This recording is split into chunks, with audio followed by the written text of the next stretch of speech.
ముందుగా బులెటిన్లోని హెడ్లైన్స్.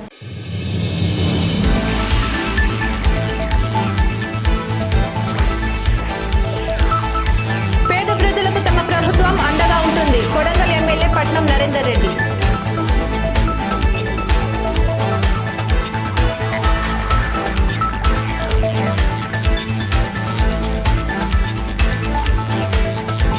కోస్గి పట్టణంలో ఈ నెల 17వ తేదీన జరిగిన హత్య కేసును ఛేదించిన పోలీసులు. వివరాలు మీడియాకు వెల్లడి.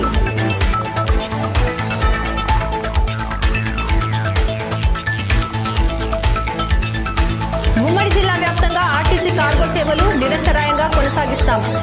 RTC Mahabubnagar regional manager Usharani.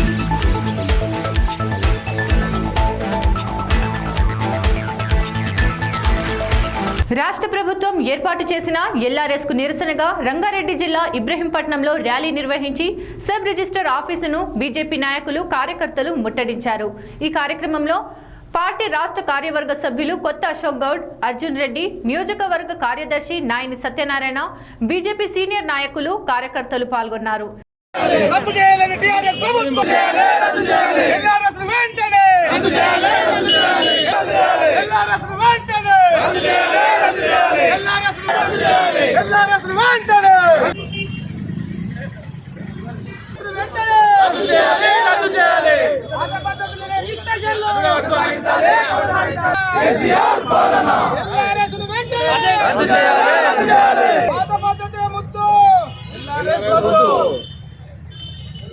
ఇదేమి రాజ్యం, ఇదేమి రాజ్యం, దొంగల రాజ్యం, దోపిడీ రాజ్యం. ఇదేమి రాజ్యం, ఇదేమి రాజ్యం, దొంగల రాజ్యం, కేసీఆర్ పాలన.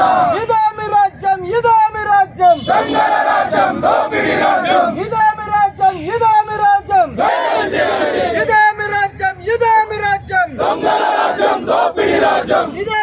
రద్దు చేసి పాత పద్ధతిలోనే ప్లాట్ రిజిస్ట్రేషన్ చేయాలనే ఉద్దేశంతోనే భారతీయ జనతా పార్టీ ఇబ్రహీంపట్నం నియోజకవర్గం అసెంబ్లీ కన్నా నాయని సత్యనారాయణ గారి ఆధ్వర్యంలో ఈ యొక్క కార్యక్రమం చేపట్టడం జరిగింది. ఈ యొక్క రాష్ట్ర ప్రభుత్వం ఇప్పుడైనా కళ్ళు తెరిచి ఈ యొక్క పేద ప్రజలు పడుతున్నటువంటి అవస్థలను దృష్టిలో పెట్టుకొని ఎల్ఆర్ఎస్ను రద్దు చేసి పాత పద్ధతిలోనే ప్లాట్ రిజిస్ట్రేషన్ కొనసాగించాలని, అదేవిధంగా గ్రామీణ ప్రాంతంలో ఉన్నటువంటి కటప్ డేట్ పెట్టి పాత లేఅవుట్లు ఏవవుతున్నాయో వాటిని కూడా పంచాయతీ లేఅవుట్ల ప్లాట్లను కూడా వెంటనే రిజిస్ట్రేషన్ చేయాలని భారతీయ జనతా పార్టీ డిమాండ్ చేస్తూ ఉంది.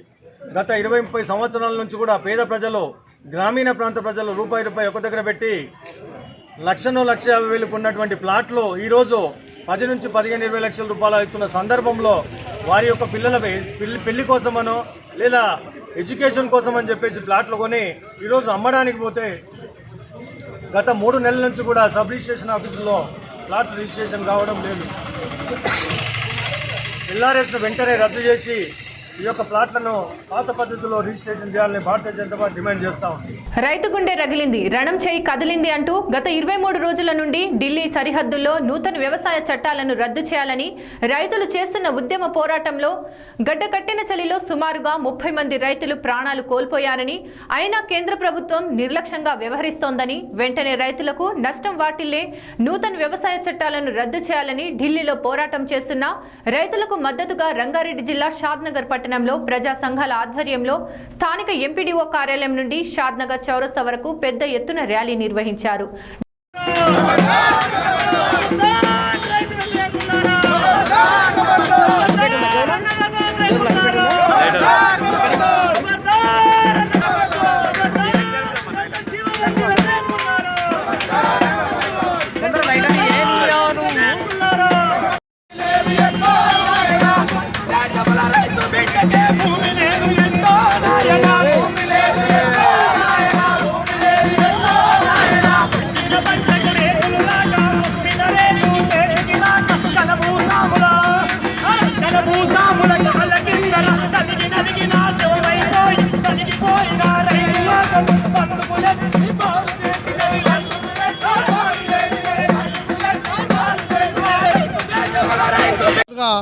భావించడం జరుగుతుంది.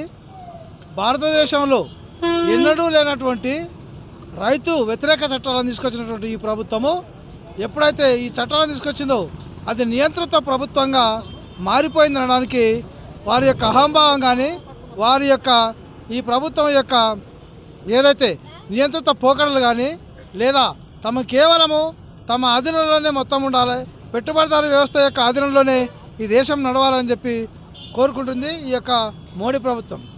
మరి దీనికి వ్యతిరేకంగా కోట్లాది మంది రైతులు హర్యానా, పంజాబే కాదు తమిళనాడు నుంచి మొదలుకొని భారతదేశంలోని అన్ని ప్రాంతాల నుంచి రైతులు బయలుదేరడానికి సిద్ధంగా ఉన్నారు. 1 కోటి మందికి పైగా అన్ని రోడ్లను దిగ్బంధనం చేసి ఢిల్లీలో ఉన్నటువంటి మొత్తం దిగ్బంధనం చేసి ఈరోజు ఉద్యమం నడుపుతున్నారు. ఆ ఉద్యమాన్ని ఏ విధంగా కుట్రపూరితంగా విచ్ఛిన్నం చేయాలని చెప్పి ఈరోజు మోడీ గారు అనేక ఉపన్యాసాలు ఇవ్వడం జరుగుతుంది. వికారాబాద్ జిల్లా కొడంగల్ నియోజకవర్గ పరిధిలోని కొడంగల్, దౌలతాబాద్ మండలాల్లో ఎమ్మెల్యే పట్నం నరేందర్ రెడ్డి పర్యటించి పలు అభివృద్ధి కార్యక్రమాలకు శంకుస్థాపనలు, అలాగే షాదీ ముబారక్, కళ్యాణ లక్ష్మి చెక్కులను అందించారు. కొడంగల్ మున్సిపల్ పరిధిలోని వివిధ వార్డులలో డ్రైనేజీ పనులను ప్రారంభించారు. కొడంగల్ మరియు దౌలతాబాద్ మండల పరిషత్ కార్యాలయాల్లో కళ్యాణ లక్ష్మి చెక్కుల పంపిణీ మరియు క్రిస్మస్ సందర్భంగా క్రిస్టియన్ సోదరులకు దుస్తుల పంపిణీ కార్యక్రమాలలో పాల్గొన్నారు.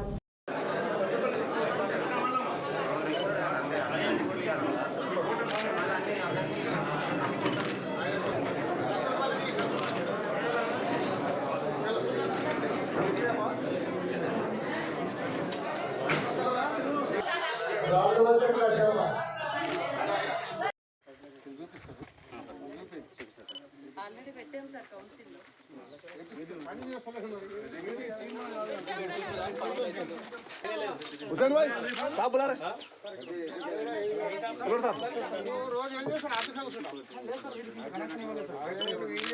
చెక్ చేసి కనెక్షన్ ఇస్తున్నారా లేదా ఇస్తున్నారా నీళ్ళు ఎందుకు వస్తుందో పైప్ వేసినావు కదా ఎవరు ఇవ్వాలి సార్ మెయిన్ పైపు ఇంకా రాలేదు, వస్తే వీటికి కనెక్షన్ కలిపేసి ట్యాప్లు ఇచ్చేస్తాం. అన్ని వేసి పెట్టాం, నల్ల వీకేసి అప్పుడే మెయిన్ లైన్ నుంచి కలిపేద్దాం సార్. ఎంత పైపు రావాలి నీకు? 15 కిలోమీటర్లు పెట్టినాం సార్. 90% అయిపోయిందని రిపోర్ట్ ఇస్తారు మళ్ళీ.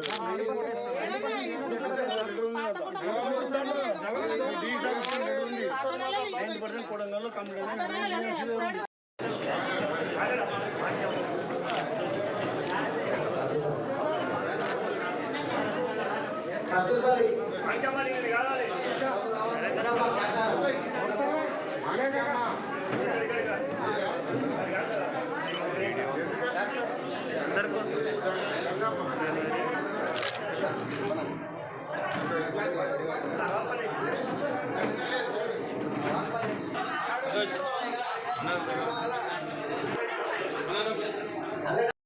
ప్రభుత్వానికి చాలా తగ్గిపోయినా, ఇంత కరువు వచ్చినా, కరోనా వచ్చినా ఎక్కడ కూడా ముఖ్యమంత్రి గారు సంక్షేమ పథకాలు ఎక్కడ ఆపకుండా ఈరోజు కళ్యాణ చెక్కులు ఇస్తా ఉన్నాం, షాదీ ముబారక్ చెక్కులు ఇస్తా ఉన్నాం, 2000 రూపాయల పెన్షన్ ఇస్తున్నాం, 3000 రూపాయల పెన్షన్ ఇస్తా ఉన్నాం. అదేవిధంగా రైతులకు 24 గంటల కరెంటుతో పాటు రైతు బంధు ఇస్తా ఉన్నాం. ఇప్పుడు మళ్ళీ 27వ తారీఖు నుంచి 10 రోజుల పాటు కంటిన్యూగా ఎకరకు 5,000 రెండో విడత రైతు బంధు గ్రామాలకు ఎక్కడ అకౌంట్లకు జమ అయితే స్టార్ట్ అవుతా ఉన్నాయి. మనకు జూన్, జూలై ఒకసారి ఇచ్చినారు. మరి ఇప్పుడు రెండో విడత 27వ తారీఖు స్టార్ట్ అయ్యి ఈరోజు జనవరి 1st వీక్ వరకు మొత్తం 10 రోజులలో కూడా అందరి అకౌంట్లో ఎకరకు 5,000 రూపాయలు కూడా మళ్ళీ రాబోతా ఉన్నాయి. ఈ విధంగా తెలంగాణ ప్రభుత్వం ముఖ్యమంత్రి గారు ఎంత కరువు వచ్చినా, ఎంత కష్టం ఉన్నా కూడా తప్పకుండా ఈ పథకాలని ఆపకుండా ఇస్తా ఉన్నాడు. అందులో మీరందరూ కూడా కేసీఆర్ గారికి, తెలంగాణ ప్రభుత్వం అందరూ రుణపడాలని చెప్పి తెలియజేసుకుంటూ నారాయణపేట జిల్లా కోస్గిలో ఈ నెల 17న జరిగిన హత్య కేసును ఎట్టకేలలో పోలీసులు ఛేదించారు. అక్రమ సంబంధమే హత్యకు దారితీసినట్లు నిర్ధారించారు.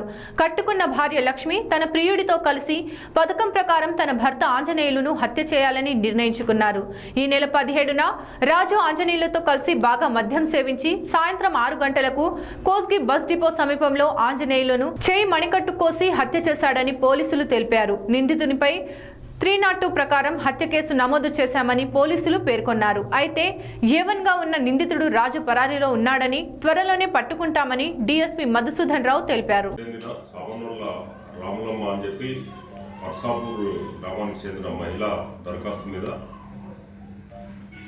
తన కొడుకు కోస్గి బస్ డిపో దగ్గర అనుమానాస్పద స్థితిలో మరణించి ఉన్నాడని చెప్పి ఫిర్యాదు మేరకు అనుమానాస్పద మృతి కింద కేసు నమోదు చేయడం జరిగింది. అది చేసిన తర్వాత అక్కడ వెళ్ళి నేరస్థలాన్ని పరిశీలించి మృతదేహాన్ని కూడా పరిశీలించినప్పుడు అతన్ని ఎడమ చేతి మణికట్టు దగ్గర బ్లేడ్తో కోసి గాయం ఉంది. ఆ గాయానికి తీవ్రమైన రక్తస్రావమై చనిపోయినట్లుగా కనబడ్డది. అదే దాంట్లో పంచనామా చేయడం జరిగింది. పంచనామా చేసి డెడ్ బాడీని మృతదేహాన్ని పోస్ట్మార్టం చేయించి బంధువులకు అప్పగించడం జరిగింది. ఆ మృతుని యొక్క బంధువుల అనుమానం వ్యక్తం చేసిన అతని మృతుని భార్య తర్వాత ఆమె బంధువులకు మీద అనుమానం వ్యక్తం చేసిన తర్వాత దానికి సంబంధించి ఆ మృతుని భార్యని ఈరోజు తీసుకొచ్చి మేము ప్రశ్నిస్తే ఆమె తాను తర్వాత గతంలో వాళ్ళు తాండూరులో ఈ మృతుని భార్య వాళ్ళ బంధువులు కొంతమంది కూలి పని నిమిత్తం తాండూరు సాయిబూర్ కాలనీలో ఒక చిన్న గదిని అద్దెకు తీసుకొని ఉండడం జరిగింది. ఆ ఉన్నప్పుడు అక్కడ ఒక యువకుడితోటి ఈమె చనువుగా ఉంటూ అది అక్రమ సంబంధంగా మారి వాళ్ళు బాగా దగ్గరైపోయారు.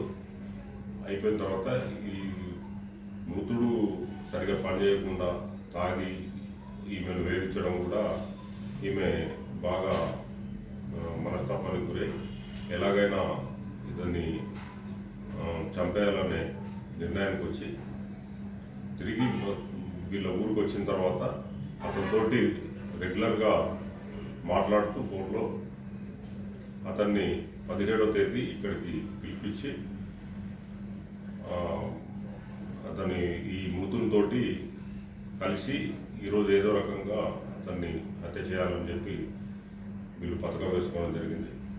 ఆ పథకంలో భాగంగానే రాజు అనే యువకుడు తాండూరు నుంచి వచ్చి గతంలో ఉన్న పరిచయంతో ఇతని మృతునితో కలిసి ఆ రోజంతా కూడా అతనితోనే గడిపి పొద్దున్న నుంచి మద్యం అతనికి ఎక్కువగా తాగిపిస్తూ సాయంత్రం వరకు అతను బాగా మద్యం మత్తులో ఉండగా అతన్ని మోటార్ సైకిల్ మీద కోసి బస్ డిపో దగ్గరికి వెనకాల తీసుకుపోయి అక్కడ తాను అంతకుముందే బ్లేడ్ కొనుక్కున్న బ్లేడ్ తోటి అతను మద్యం మత్తులో ఉన్న అదును చూసుకొని మణికట్టు దగ్గర పోయడం జరిగింది. దానికి అతను బాగా రక్తస్రావం అవుతూ అతను కొట్టుకుంటుండగా అతను అక్కడి నుంచి వెళ్ళిపోవడం జరిగింది. తర్వాత మృతుడు ఎక్కడైతే కోసి గాయం చేసిండో అంతప్పుడు అక్కడి నుంచి సహాయం కోసమో మరి దేనికోసమో ఆ ఇల్లు ఉంటే ఆ ఇంటి దాకా పోయినట్టుగా మనకు తెలుస్తుంది. దాని తర్వాత అతను తీవ్రంగా రక్తస్రావం అయి చనిపోయినట్టు తెలిసింది. ఈరోజు నేను చెప్పిన ఈ విషయాలను బట్టి ఈ ఇద్దరు కలిసి పథకం పని ఈ హత్య చేసినట్టుగా నిర్ధారణ అయింది ప్రాథమికంగా. కాబట్టి ఈమెను ఇప్పుడు అరెస్టు చూపించడం జరుగుతుంది. రేపు పొద్దున కోర్టులో హాజరుపరచడం జరుగుతుంది. ఈ ఇద్దరి మీద కూడా హత్యా నేరం తర్వాత కుట్ర కేసులు సెక్షన్స్ పెట్టడం జరిగింది. ఏ సెక్షన్స్ చెప్పండి. హత్యా నేరం 302 ఐపీసీ, కుట్ర చేసింది కాబట్టి పథకం ప్రకారం చేసినందుకు 120B. సార్ నిందితుడిని ఎప్పటిలోకి పట్టుకునే అవకాశం ఉంది సార్? త్వరగానే పట్టుకుంటాం. ఇప్పుడు తెలిసిపోయింది కాబట్టి అతని కోసం గాలింపు పార్టీకి వెళ్ళింది. త్వరలోనే పట్టుకొని అతను కూడా కోర్టులో హాజరుపరచడం జరుగుతుంది. కోయిల్కొండ మండలంలో ఉన్న ప్రతి ఒక్కరూ మిషన్ భగీరథ ద్వారా వచ్చి త్రాగునీరు తీసుకుంటే ఆరోగ్యంగా ఉంటారని జెడ్పీటీసీ విజయభాస్కర్ రెడ్డి తెలిపారు. మండలంలో ఉన్న చంద్రస్పల్లి గ్రామ పంచాయతీలో పచ్చదనం, పరిశుభ్రత, మిషన్ భగీరథ తాగునీటి గురించి పలు అంశాలపై గ్రామంలో ఉన్న ప్రజలకు అవగాహన సదస్సు కార్యక్రమం నిర్వహించారు. ఈ సందర్భంగా జెడ్పీటీసీ మాట్లాడుతూ గ్రామంలో ఉన్న పరిసరాలు శుభ్రంగా ఉంచుకుంటే గ్రామం కళకళలాడుతోందని తెలిపారు. మండలంలో ఉన్న ప్రజలు ఫిల్టర్లు మానేసి స్వచ్ఛమైన మిషన్ భగీరథ నీరు ప్రజలు తాగాలని సూచించారు. హరితహారం ద్వారా నాటిన మొక్కలను ప్రతి ఒక్కరూ కాపాడుకోవాల్సిన బాధ్యత ఉందని తెలియజేశారు. ఈ కార్యక్రమంలో సర్పంచ్ గోపాల్ యాదవ్, ప్రత్యేక అధికారులు మహమ్మద్ అహ్మద్, హరిచంద్రారెడ్డి, పంచాయతీ సెక్రటరీ హమ్మద్, రఘుపతి రెడ్డి, అంగన్వాడీ కార్యకర్తలు, ఆశా కార్యకర్తలు పాల్గొన్నారు. గ్రామ పంచాయతీలలో 4 రోజులు ఇవన్నీ ఒక్కొక్క క్లస్టర్ డివైడ్ చేసి ఒక్కొక్క క్లస్టర్కు ఒకరిని ఇద్దరు సార్లు ఇన్ఛార్జ్ చేసి ఒక 4 రోజులు 5 రోజులు ఈ ప్రోగ్రాం అంటే పరిశుభ్రము, పచ్చదనము, ఆరోగ్యం గురించి ప్రజలలో అవగాహన కల్పించాలి. అదేవిధంగా గతంలో మాదిరి కాకుండా ఇప్పుడు గ్రామ పంచాయతీలు అన్నింటిలో కూడా పారిశుద్ధ్య కార్యక్రమాలు కూడా ముమ్మరంగా జరుగుతున్నాయి. ఇవన్నీ కూడా ఏ విధంగా జరుగుతున్నాయి అనేది ప్రజలతో మమేకమయ్యి ఈ కార్యక్రమం గురించి అన్ని వివరాలు తెలుసుకొని తెలియని వాళ్ళకు కూడా అన్ని వివరంగా తెలియజెప్పాలనేది ఒక కార్యక్రమాన్ని జిల్లా కలెక్టర్ గారి ఆదేశానుసారం నిర్వహించడం జరుగుతుంది.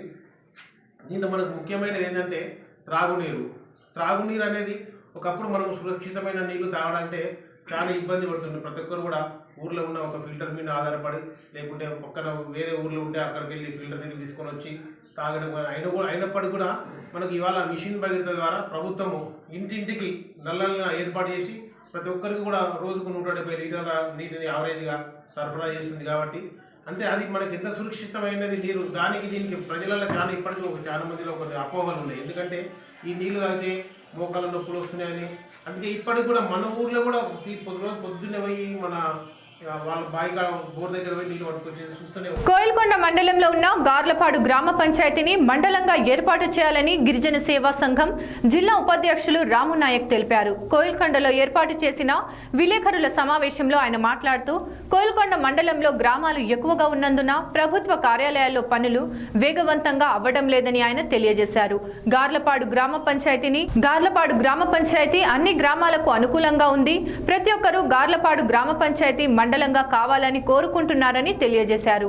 అంతకుముందు గార్లపాడును గ్రామ పంచాయతీని మండల కార్యాలయం ఏర్పాటు చేయాలని తహసీల్దార్ పాండుకు వినతి పత్రం అందజేశారు. ఈ కార్యక్రమంలో వెంకట్రామరెడ్డి, యాదిరెడ్డి, నరేష్, అబ్దుల్లా, వసీం తదితరులు పాల్గొన్నారు.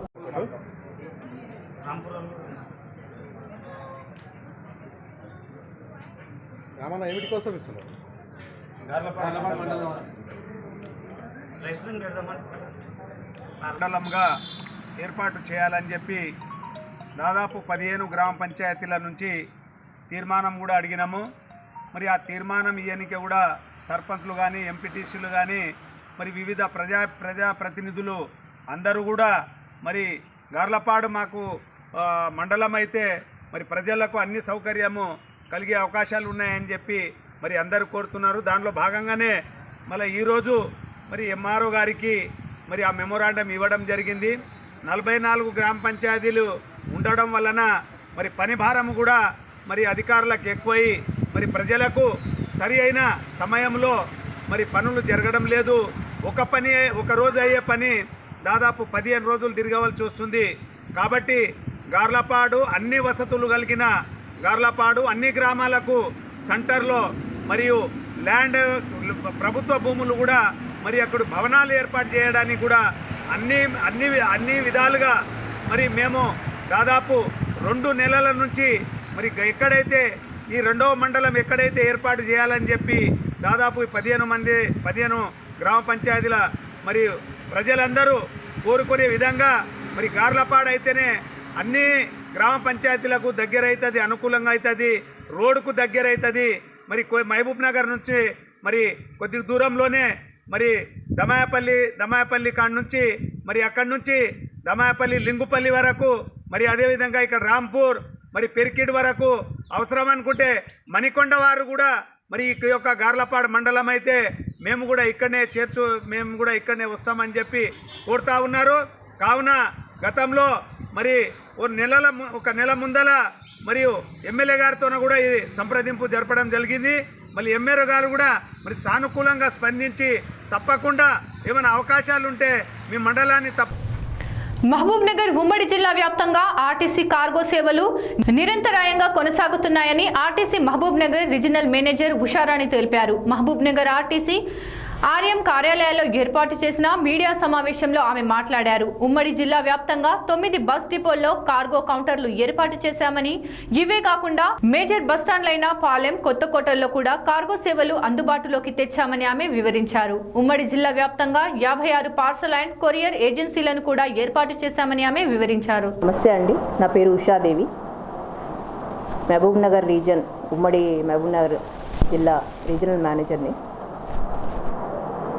మహబూబ్ నగర్ రీజన్ 840 బస్సులు తిప్పుతుందండి రోజుకి. సుమారుగా 3 లక్షల కిలోమీటర్లు తిప్పుతుంది. ఆదాయం వచ్చేసి అప్రాక్సిమేట్లీ ఆన్ అండ్ యావరేజ్ 90 లక్షలు పర్ డే ఎర్న్ చేస్తూ ఉంది. ఈ ఇంటర్వ్యూకి ముఖ్య కారణం ఏంటంటే, మేము రీసెంట్గా రోడ్ ట్రాన్స్పోర్ట్ కార్పొరేషన్ అంటే ఓన్లీ ప్రజా రవాణా అనేది అందరికీ తెలిసినది విషయము. దాంతోపాటు కొత్తగా ఒక బిజినెస్ ఎంటర్ అయ్యాము, that is parcel and cargo transport.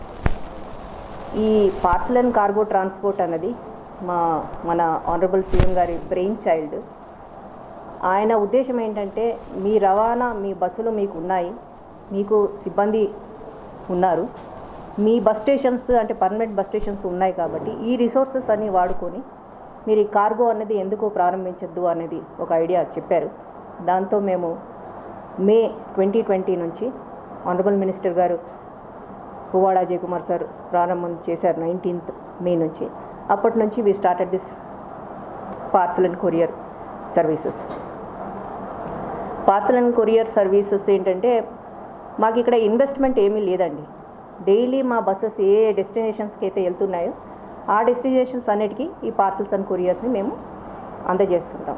మామూలుగా అమెజాన్ కానీ ఇంకో ట్రాన్స్పోర్ట్స్ కానీ ఏదనంటే ఒక 10 పార్సల్స్ కలెక్ట్ అయ్యేంత వరకు వెయిట్ చేసి సబ్సిక్వెంట్గా ట్రాన్స్షిప్మెంట్ చేయడం అవుతుంది.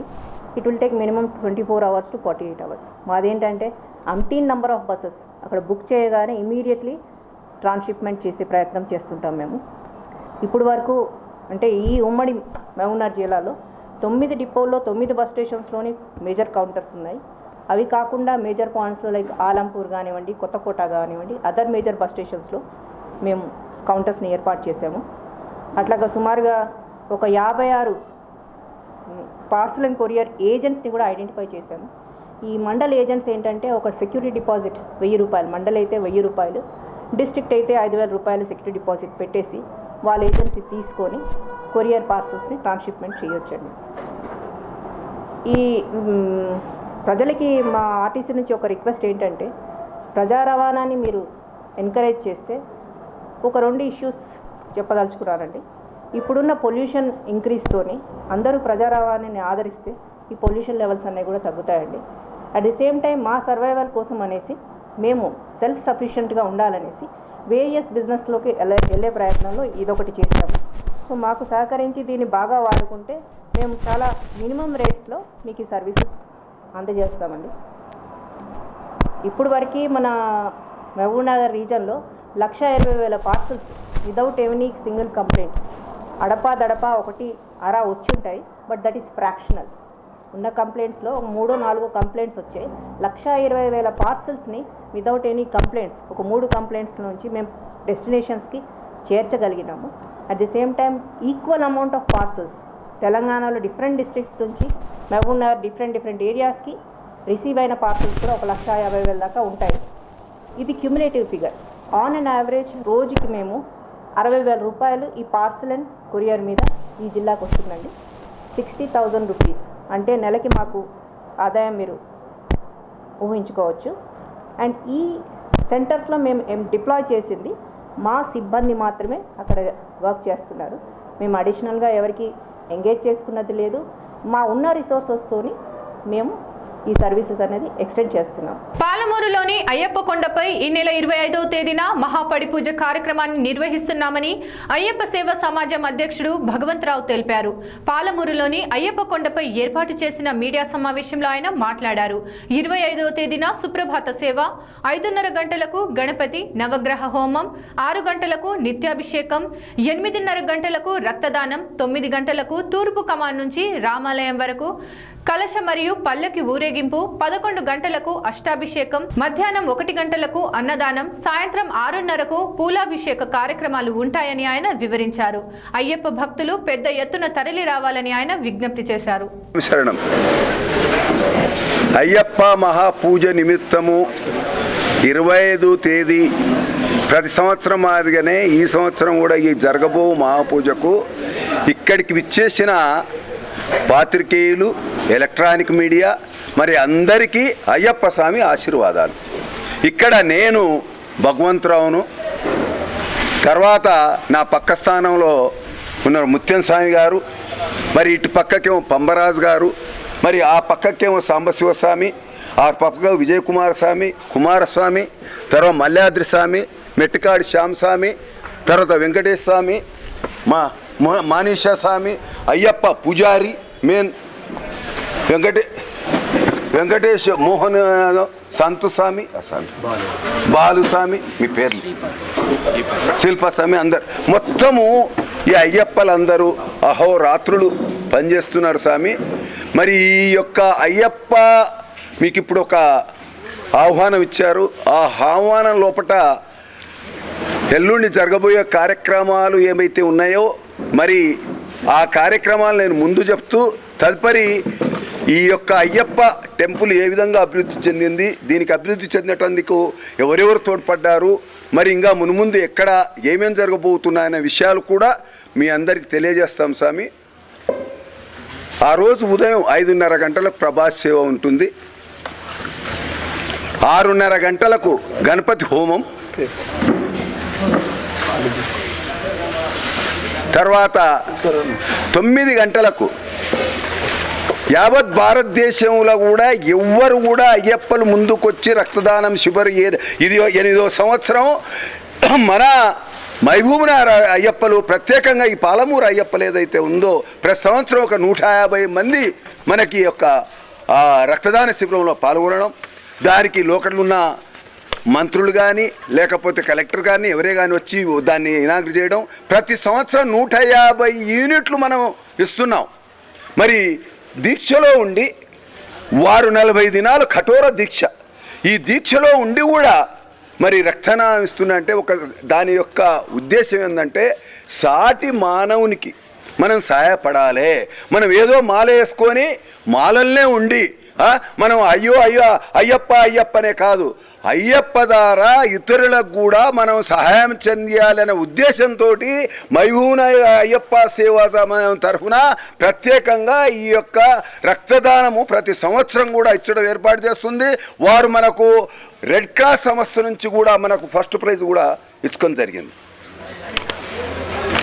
ఆ తదుపరి ఊరిలో తూర్పు కమాన్ నుంచి 10 గంటలకు ఊరేగింపు కార్యక్రమం ఉంటుంది. ఈ ఊరేగింపు కార్యక్రమంలో కలశ ఊరేగింపు ఉంటుంది, భజనలు ఉంటాయి, అయ్యప్పలు నాట్యం చేస్తూ నగర పొదుగు అంటే రామ్ మందిర్ చౌరస్తా, తర్వాత గడియాల్ చౌరస్తా, తర్వాత అశోక్ టాకీస్ చౌరస్తా, కలెక్టరేటు, న్యూ టౌను, మెట్టుగడ్డ, అక్కడి నుంచి పద్మావతి కాలనీ నుంచి అయ్యప్ప కొండ వరకు ఈ యొక్క ప్రోగ్రాము ఏదైతే ఉందో మనది కలశ ఊరేగింపు కార్యక్రమం ఉంటుంది. ఇక్కడ 11 గంటలకు స్వామివారికి అభిషేక కార్యక్రమం ఉంటుంది.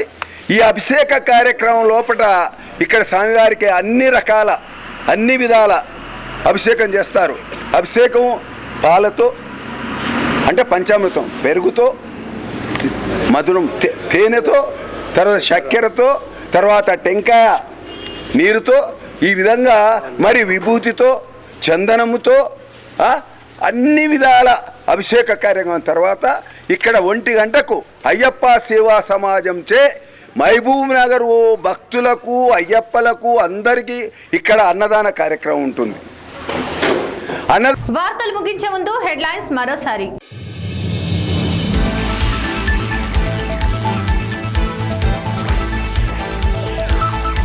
పేద ప్రజలకు తమ ప్రభుత్వం అండగా ఉంటుంది. కొడంగల్ ఎమ్మెల్యే పట్నం నరేందర్ రెడ్డి.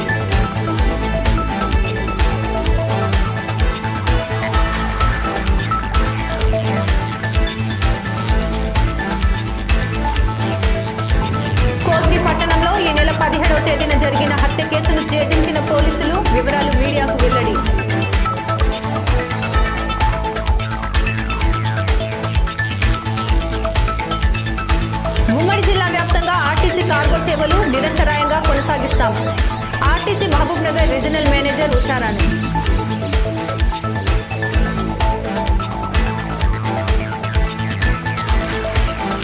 వార్తలు. మరిన్ని వార్తలకై చూస్తూనే ఉండండి ఆర్కే న్యూస్. ప్రతి దృశ్యం ప్రజాపక్షం.